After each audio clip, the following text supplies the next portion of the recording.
Okay, welcome to the intro to Wire Jewelry. I am Dame Callandra. I'm from Ravenscross in the Kingdom of the Golden Plains, and I've been an amateur for about 19 and a half years. And I've been doing jewelry and or metal wire jewelry work since the late 90s, around 99, 98, somewhere in there. With that, You did it earlier. Sorry. I did polymer clay jewelry and a lot of bead work. Pretty much, like I started polymer clay work in high school in the mid '90s, and bead work since I was a kid really. And so I did incorporate some wire with the polymer clay, but I really got more into the metals there in college because I took a couple metalsmithing classes on there.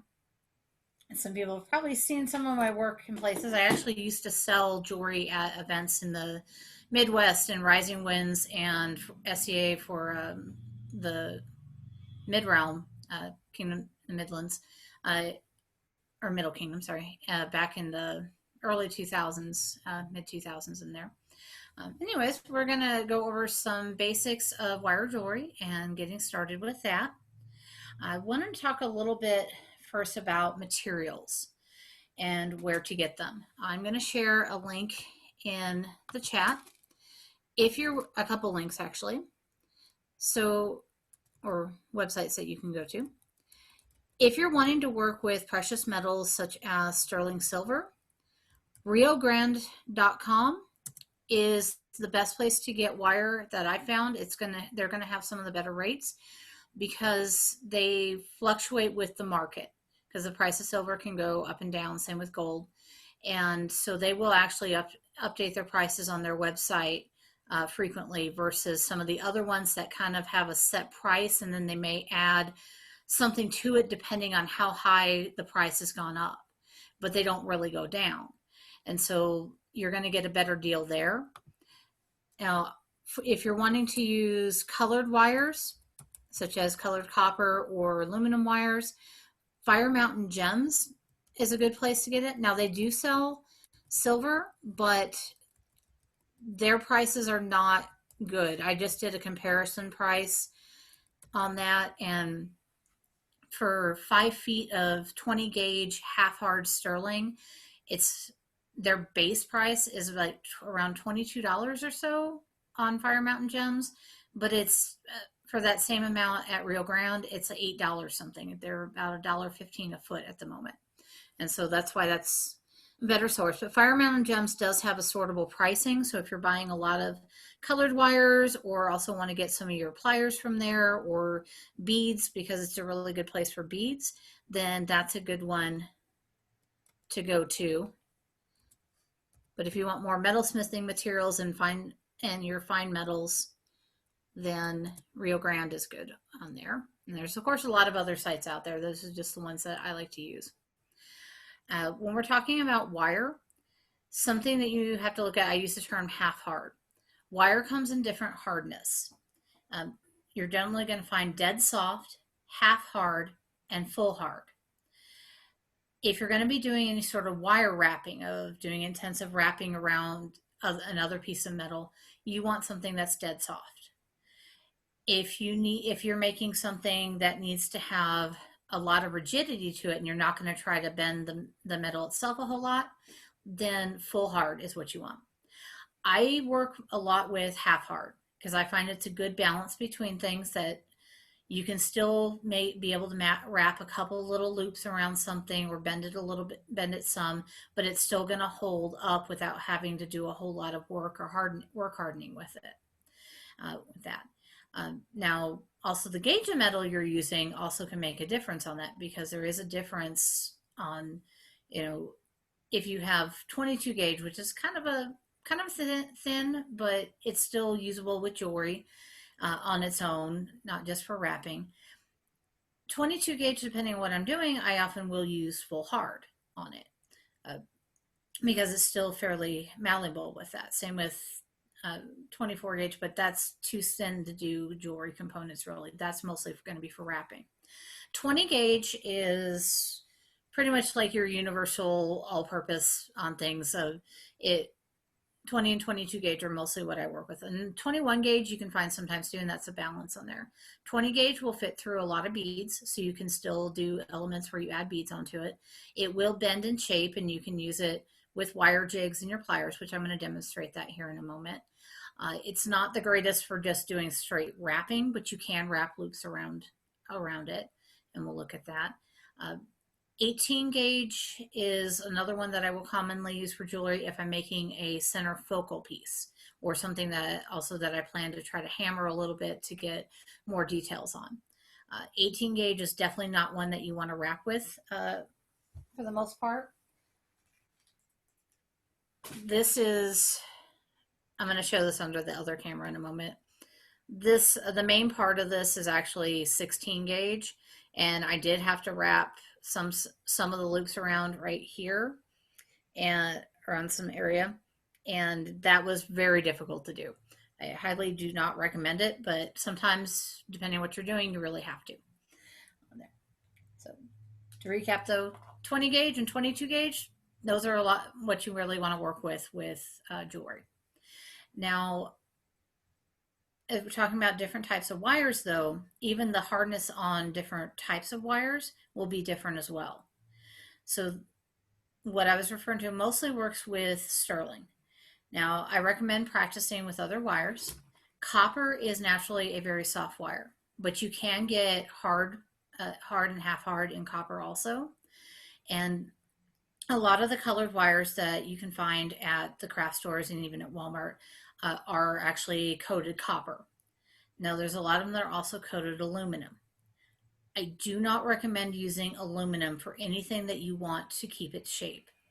It's great for sculptures. It's really easy to move, but that's why it doesn't work for jewelry, for anything that you're going to work to wear heavily. Because if something catches it, it's going to bend out of shape immediately. It will not hold up on a bracelet or anything like that. Now, there are some colored aluminum jump rings you can buy that are actually treated and they have a higher hardness than the wire that you buy, and those are great. Though those will work fine if you're using aluminum jump rings, but you do not really want to. I do not recommend the aluminum wire for doing any sort of shape work at all. But copper wire can work.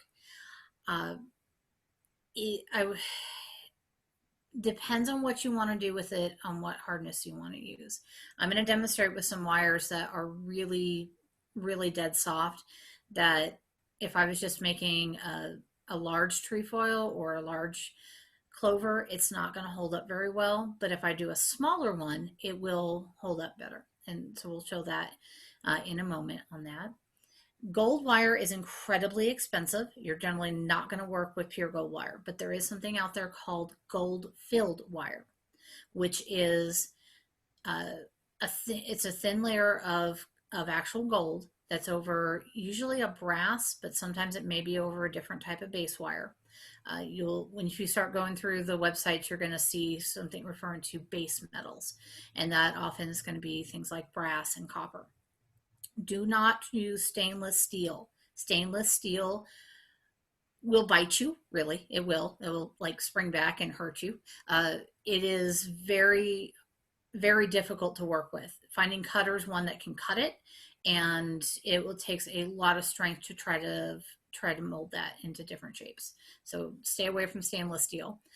If you want to play around with the craft wires at the jewelry stores, there are some that do have a little bit of steel in it, and they're kind of okay. They're a decent hardness. They will end up being rust prone though, so you do have to watch that. They could end up getting a coating on it and a filling, because some of that silver colored wire, it's not actually silver. It's made of other different types of metals, and some of them do list it now, some don't. So if you have metal allergies, you do want to watch out for that. And sterling silver does have copper in it for anybody that has a copper allergy. Okay, so I'm going to switch to my other camera and show some different things with this in just a moment.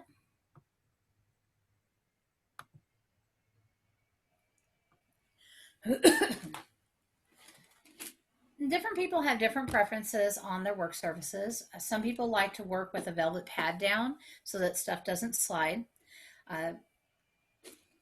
I'm going to try working on the black because it seems like it's going to be easier to see things.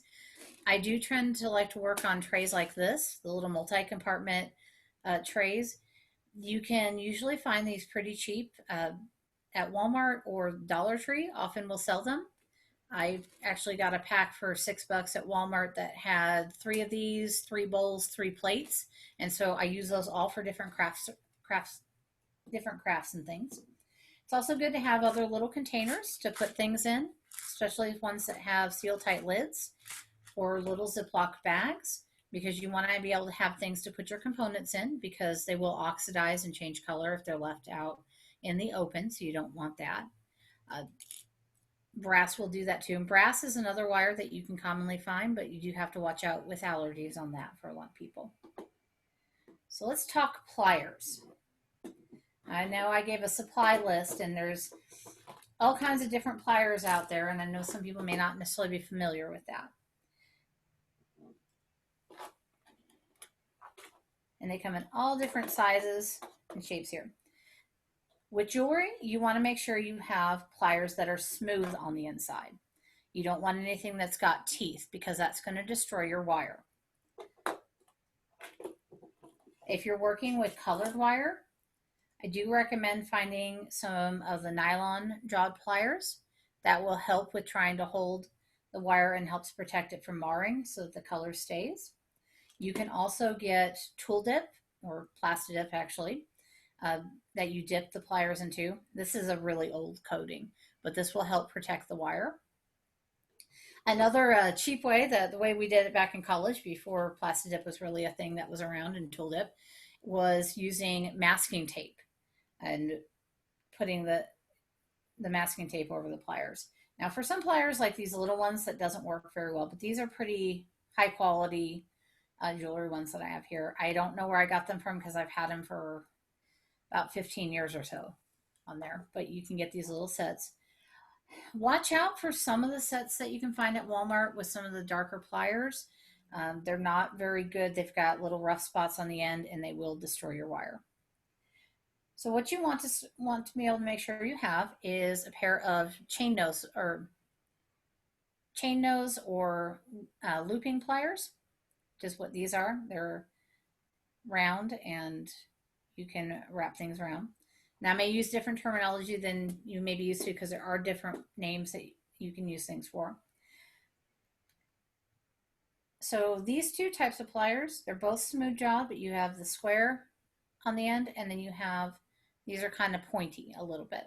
I like to have one of each on there. This is my favorite pliers for a needle nose. This is what these are. They're needle nose, but this is a very long needle nose. If you're doing anything that involves a lot of chain work or fine detail, these are really good on there. These are probably about 2 inches long, 2.5 inches for just the plier part itself up here. Now for wire cutters, there are different types of cutters. The ones that you get with most jewelry sets, they are horrible. Don't use them. Same with ones that have a cutter built in them, because what those will leave both sides of your wire with a little V on them. You want either semi-flush or flush. These are semi-flush. And see how they're flat on the back here? What semi-flush means is that when I cut this, one side of the wire is going to be flat. One side is going to have a V. If you're doing shaped wire work, that works fine for that.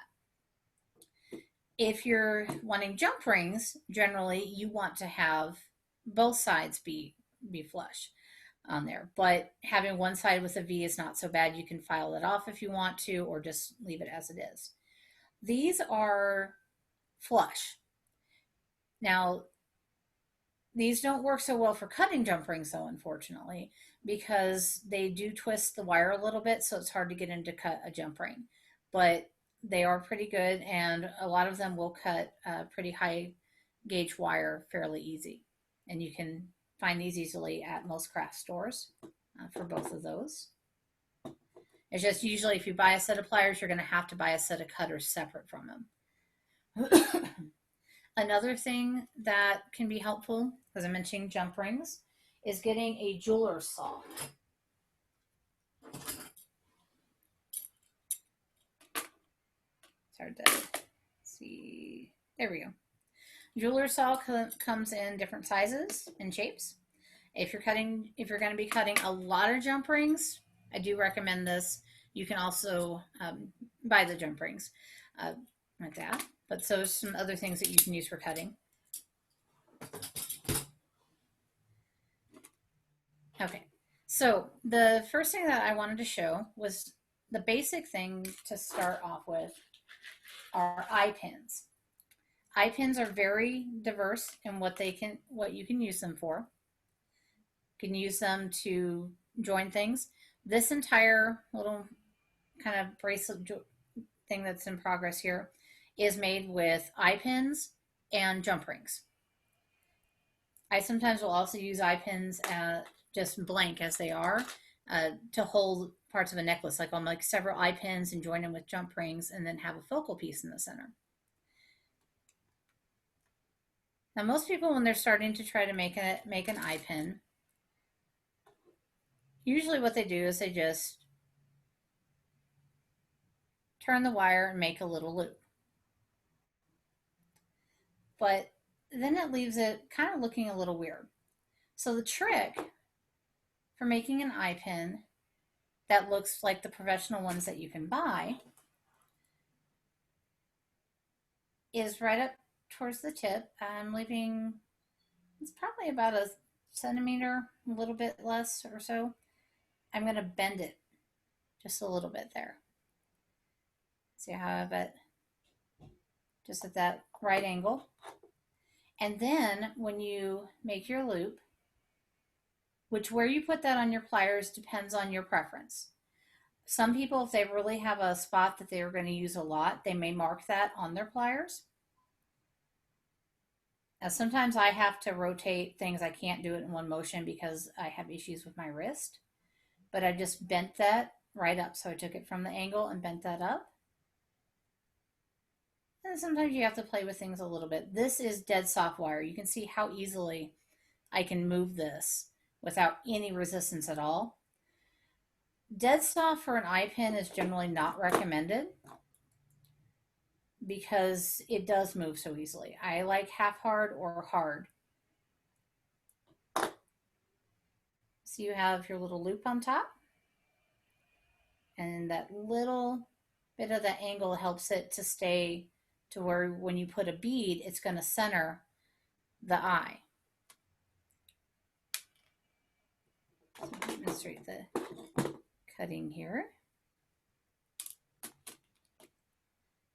So I can just thread a bead on there, or a couple beads.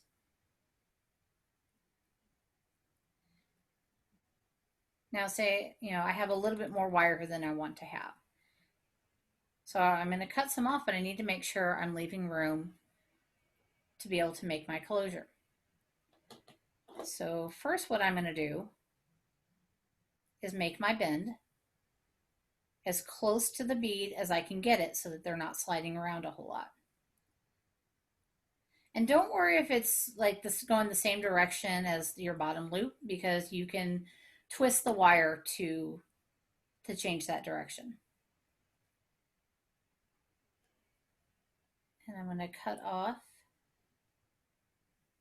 my area here.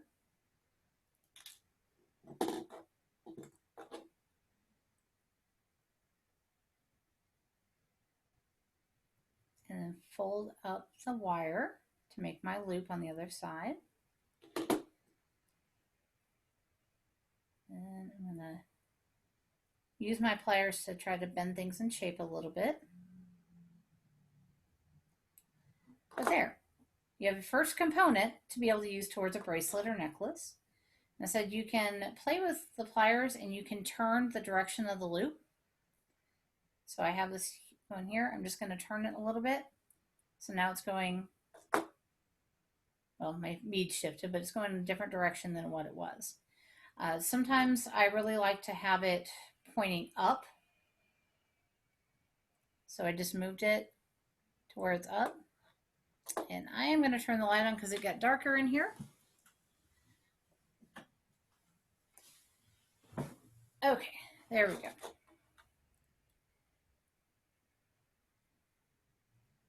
But see, why I don't like using dead soft for this is I can bend this like that.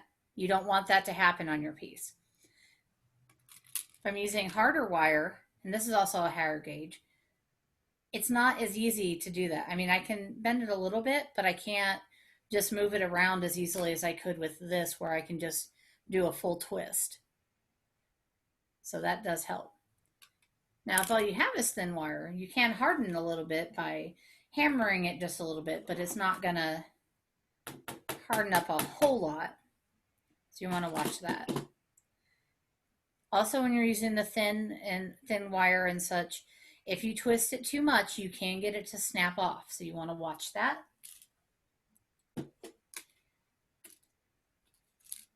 So eye pin, that's our basic shape. You can do a whole lot with that. Now you can also do ones that have a little bit of a twist. This is our basic wrapping, such as this one. That was made before I learned the trick with the bending. So on this one, because I want to try to make a wrap on it instead of just a loop, I'm going to make my bend a little bit farther down to leave room to do the wrapping. I'm putting my pliers pretty close to that bend. And this time I'm going to just fold it up that way. Find whichever method works for you. And said I have to adapt things for my wrist of what will work for me. And so I still have that bend in there, but now I have my little loop and I have this little piece of wire. So I'm going to take one of my flat pairs of wire, or flat pairs of pliers.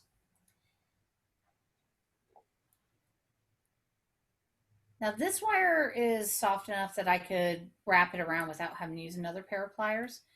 But if you're using some harder wire, you're going to need to use another pair of pliers. You can also get what's called a third hand. Which is 2 pairs of pliers hooked on a stand together. And so you can put one of them in that and then manipulate things around. So we're just going to twist that around. You want to make sure that your loops are next to each other, not on top of each other. With a wire wrap,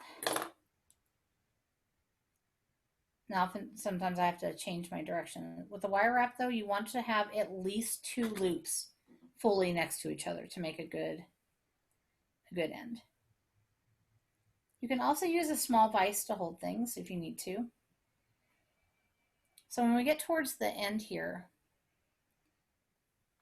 I know it's a little hard to see. There's this tiny little piece, and I am going to fully clasp that in my pliers. And then got to get that little edge to clamp down.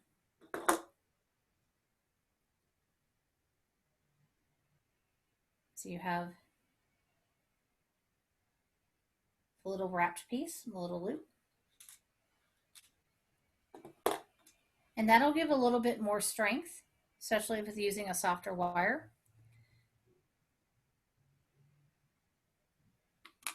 That's a little heavy for that.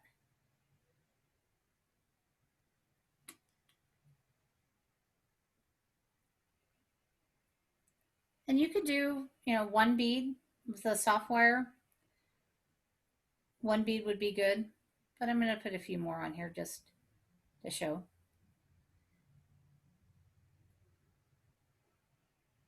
Now you can join the eye pins directly to each other. If you're doing this type of loop thing, you would want to join it before you finish the wrapping. Where this one's already there, I could put that through. But I recommend doing jump rings. So you're going to get a better look with it, and it'll lay flat better that way. So that's another thing.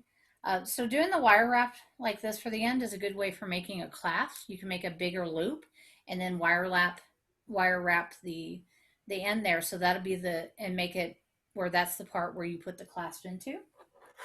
Let's see what I have over here. Not sure if I have an example of that style. Let me check.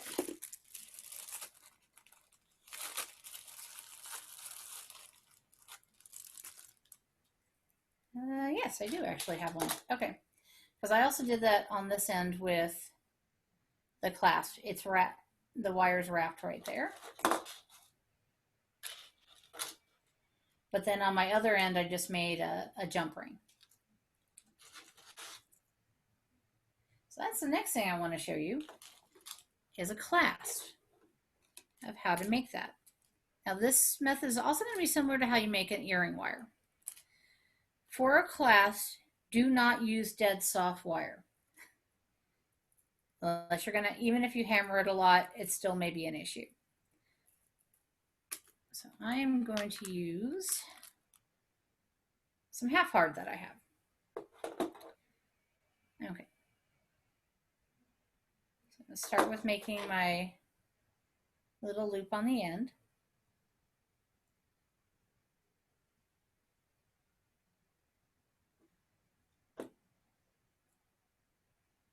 So it's like an eye pin. I didn't get a really good bend on that one though. So for a clasp, you want to make a deeper loop. So you could use more towards the bottom of your looping pliers. You could also get a dowel rod or a flat pen, depending on what type of, or some type of pen or something like that, depending on what kind of wire you're using. So I'm going to use the dowel rod here. And I'm just going to use that to bend a little bit. And I forgot a step. That happens. On this, you do want to do the bend on this too. It'll give you a better shape and control. So you've got your right angle bend. And then I'm going to use my dowel rod for my shape. Okay, so you've got this weird little hook thing. This is where I'm going to use the pliers now to manipulate this a little bit because I want that to go down a little bit more. So I just use the pliers to bend it a little bit. So it's kind of like a earring wire at this point.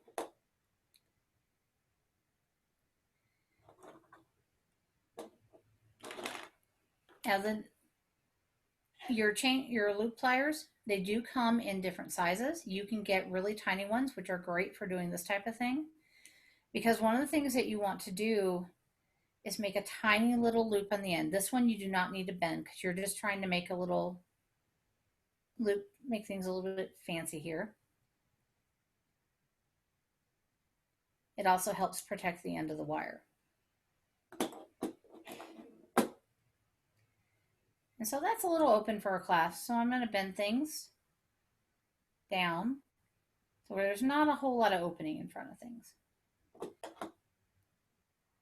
But there is one thing you can use for a clasp to start with. And with the two eye pin types I just showed you, with the eye pin and the regular, the little wrapped ones in your clasp, that's a big part of what you need to start with to make a necklace or a bracelet. I talked about making jump rings. So as I said, the jeweler saw is the best method, but sometimes you just need a couple jump rings to hold some things together. Well, then you can make them yourself. Now, this is a thicker dowel rod than I generally would use with this type of wire. I recommend the really small ones, the smallest dowel rods that you can get. I don't remember what the sizing is, but this is what I have right now, so we'll use that. So if I was going to just make a few little jump rings, I do waste a little bit of wire because you need to have a good secure spot to hold on to. And so I just wrap that around a little bit and I'm going to hold that. If I was going to cut this with a jeweler's saw, I would actually be putting masking tape over it because that helps hold it in place. But I'm just doing a few little wraps to make a few little jump rings. And since I'm using cutters to do this, I can take that off. I'm going to find the place that's right close to where I ended the wire. And this is just a few, so I can take my pliers straight or my cutter straight across and just cut the jump rings. So there you have the basics of what you need to start making a bracelet or necklace. Now we're going to show some more fun shapes and things that you can do.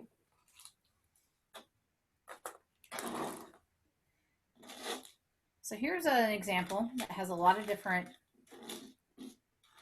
shapes that you can play with. This is actually my leftover bracelet. This is all sterling silver. And so I save all my scraps, everything that might be slightly even just malformed or something, or that I didn't have enough of, or I had extra from a piece. And so I made this into a bracelet itself. Now, some of these shapes are formed with the wire jig, which I'm going to show here in a moment, which is this. Most of it was done just with the pliers.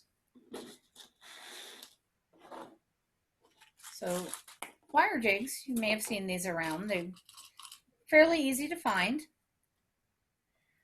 I'm actually not a big fan of them because the pegs come out pretty easily. And so for me, it's easier to do most things with pliers at this time. But that's something that comes with practice. You can make it yourself with a piece of wood and nails. And that actually may work out better if you have a shape that, because the nails you can't take it out like you can with these pegs. But if you're have a shape that you're commonly going to do with the same settings, then you could just nail that into a board and have that fixed for whenever you need to do that.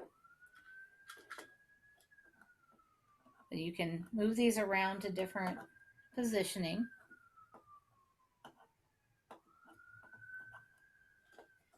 Pegs also come in different sizes. So if you're needing to make a clasp or something, you can also use a peg on a wire jig. This is a good size for that.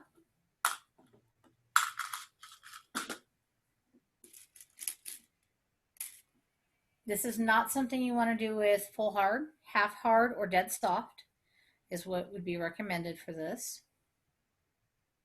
So I'm going to use some dead soft just to make things easier. I'm going to leave a little bit on the end for being able to finish it with a loop or something on that. What I recommend doing is the first time you're trying something out, cut a practice piece of wire longer than what you think it's going to be.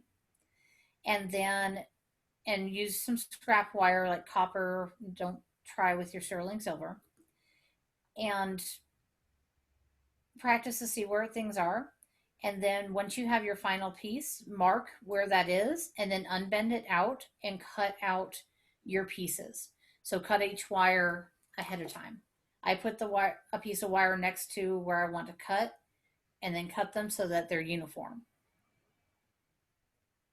And if you know how long you want something to be, then cut a bunch of pieces so that they're uniform on there, so that you can get things as close to the same size as possible.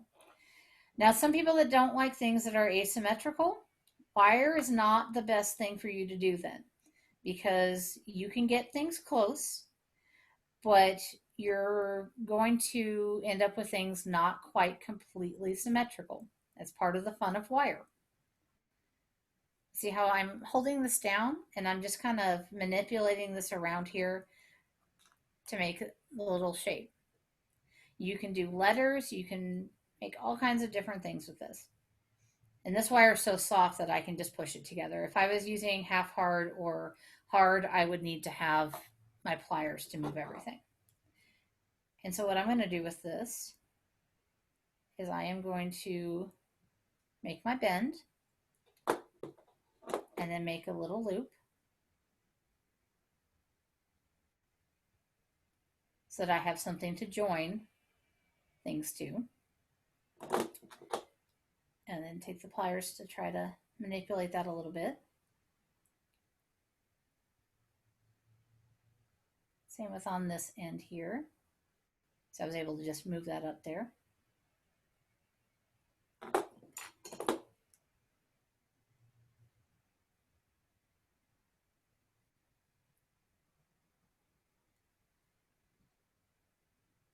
Okay, so this moves around a whole lot, and that's not going to hold up very well on anything.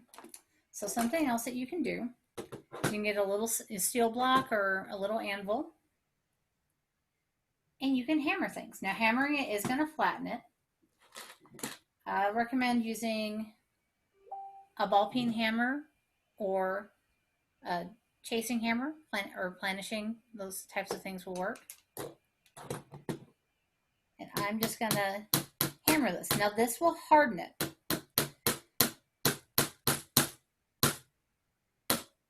And hardening it will strengthen it a little bit.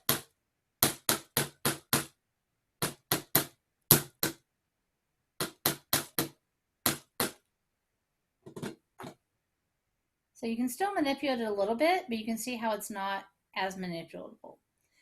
And also it flattens it. Now if you work with it a little bit more, it will harden it more. The more that you work with something, bend it, or hammer it, it will harden it some. So that's a basic shape with that. I'm going to show some other examples of that. I know we're running out of time. So here's my circlet that I was showing on the bad camera earlier. Oh yeah, you had like 4 minutes. Sorry. Yeah, I know. I'm about done on here. So this shows some different things. Now, some of my favorite shapes I like to do are the trefoils and the clover leaves. You can find a lot of tutorials on those easily, especially if you search Pinterest. Those are common. You can do that with a wire jig or just with the pliers. I've given you all the basic steps though on how to get any of that started. But this shows how you can incorporate different elements. When I was talking about wrapping earlier, this is 22 gauge wire that I use for all my wraps to secure the elements to the thicker wire. And so this is done with a trefoil on one side, putting the beads on, and then doing trefoil on another, and then attaching it at the top and bottom into the sections. And then I used 2 pieces of the heavier wire and then used the thinner gauge wire to attach it together. And you can do a lot of different things of manipulating things around. You can get into your more advanced stuff, start into wrapping stones and things like that, and incorporating chain work with it, just to take things to another level with that. So I have some different samples of some different shapes. Something period, if you're wanting to do something period that you can do, is these trefoil pins. You can file the edges and make it sharp and make veil pins and such, and this is actually period, I've been told. Some other fun little shapes that most things just involve making loops and spirals. And that's actually something, I know we're almost out of time, but I'm going to show a spiral really quick because that's something fun to do. So you just start making a loop. And I'm going to reposition from my original spot. And you just make more loops. Now you can make them right on top of each other. You can leave, or right next to each other with no space. You can leave space depending on what type of wire you're using. Now at some point you want to take out the round on the center and hold it with another pair of pliers to try to manipulate it around. I really like making these ones that are kind of like the treble clefs. So I have a few wraps here. I'm going to move my wire over like this. I'm going to make a loop. This time I don't want to do the bend. I'm just going to do the loop. So I make that round loop, and the wire is going to go under. Now if this is harder wire, this is where I would be holding a pair of pliers, but this is how soft this is. I have too much on here, so what I'm going to do is I'm going to actually cut off some of that. Now this one you could just make a loop or you could do a bend. I'm going to do a bend this time. Trying to get that pretty close to the even of the bottom there. I know I still have too much. Judging whether you have too much wire or too little for something is something that comes with practice. I've been doing this a long time. I'm a little out of practice though, really.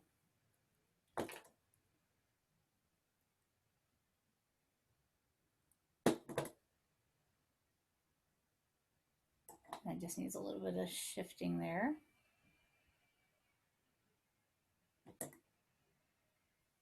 There.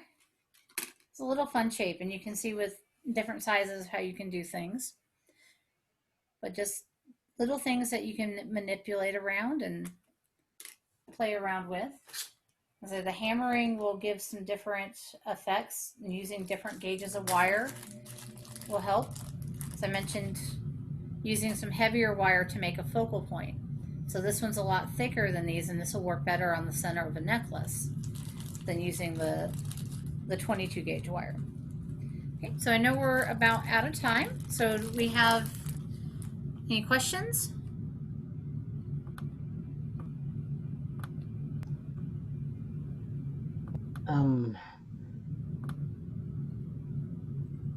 When you start with this wire, like you can make necklaces and all that stuff with it? Yes. I was going to actually try to show a picture of some. Let me see if I can. I was trying to get that before the class started. So let me see if I can get to that. I forgot. I'm gonna. Should I stop recording? Yeah, you can stop recording now. Okay.